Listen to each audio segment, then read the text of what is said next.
Welcome to McPlum, simple solutions served daily. In this video, I will explain how to replace an EGR valve. First, gather your tools. You'll need a new EGR valve, a socket set, wrenches, and a gasket scraper. Safety is key, so disconnect the negative battery cable before you begin. Next, locate the EGR valve on your engine. It's typically found on the intake manifold. This preparation ensures a smooth and safe replacement process. Now, let's remove the old valve. Begin by carefully disconnecting any vacuum lines and the electrical connector attached to the EGR valve. Use the appropriate socket or wrench to unbolt the valve from its mounting point on the engine. Once the bolts are removed, gently pull the old valve free.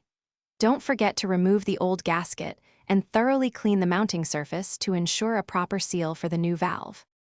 With the old valve removed and the surface clean, it's time to install the new one. First, place a brand new gasket onto the clean mounting surface. Carefully position the new EGR valve, aligning it with the bolt holes, and then secure it with the bolts you removed earlier. Make sure they are tightened to the manufacturer's specifications. Finally, reconnect all vacuum lines and the electrical connector firmly. After installing the new EGR valve, reconnect the negative battery cable.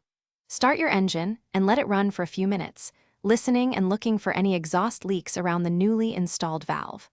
A quick test drive can also help confirm proper operation. Remember to check the description for a link to these fantastic leak-proof containers, perfect for making meal prep easy, as well as other great deals. Enjoy your smoothly running vehicle.